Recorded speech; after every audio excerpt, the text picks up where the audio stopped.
High friends, welcome back to my channel. तर आपण रताळ्याचा हलवा बनवणार आहोत। मस्तपैकी आपण रताळे वगैरे धुवून घेतलेले आहेत, म्हणजे स्वीट पोटॅटो छानपैकी धुवून ते खिसून घेणार आहोत। तर आपण रताळ्याचा हलवा खूप मस्त होतो आणि तो उपवासाच्या दिवशी सुद्धा चालतो, त्यामुळे हा आपण उपवासाला सुद्धा खाऊ शकतो आणि इतर वेळेस सुद्धा खाऊ शकतो। तर मस्तपैकी मी छानपैकी रताळे खिसून घेतलेले आहेत। आता मी कढईमध्ये तूप 3 ते 4 चमचे तूप टाकलेला आहे। आपण जे रताळ्याचा खीस आहे तो ह्याच्यामध्ये टाकणार आहोत आणि छानपैकी परतून घेणार आहोत। तोपर्यंत इकडे आपण साखर वगैरे बाकीचे साहित्य घेऊन ठेवणार आहोत। तर मी सगळा रताळ्याचा खीस तुपामध्ये टाकलेला आहोत आणि आता मस्तपैकी खरपूस छानपैकी भाजून घेऊ तुपामध्येच। तूप कमी वाटलं तर तुम्ही वरून 1-2 चमचे पुन्हा टाकू शकता।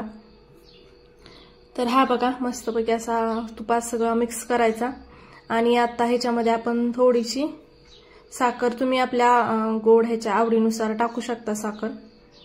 तर मी इथं अर्धी वाटी साखर टाकलेली आहे। आता आपण हा जो खीस आहे साखर टाकलेला तो छानपैकी साखर विरघळेपर्यंत मस्तपैकी हलवून घ्यायचा। हे बघा असं होतं तो, ह्याच्यामधून तूप सुटायला लागलं की म्हणायचं रताळ्याचा हलवा झालेला आहे।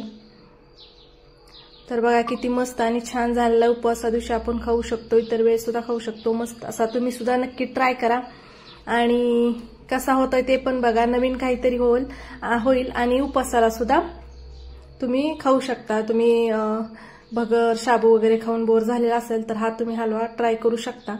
खूप सोपा आहे आणि खूप टेस्टी पण लागतो। इतर वेळेस आपण उपवासाला रताळे भाजून किंवा शिजवून खातो, हा तुम्ही नक्की ट्राय करा हलवा आणि कसा होतोय ते सुद्धा नक्की सांगा। आणि चॅनलला सबस्क्राईब केलं नसेल तर प्लीज चॅनलला सबस्क्राईब करा, व्हिडिओला लाईक करा आणि कॉमेंट सुद्धा करा की कसा झालेला आहे।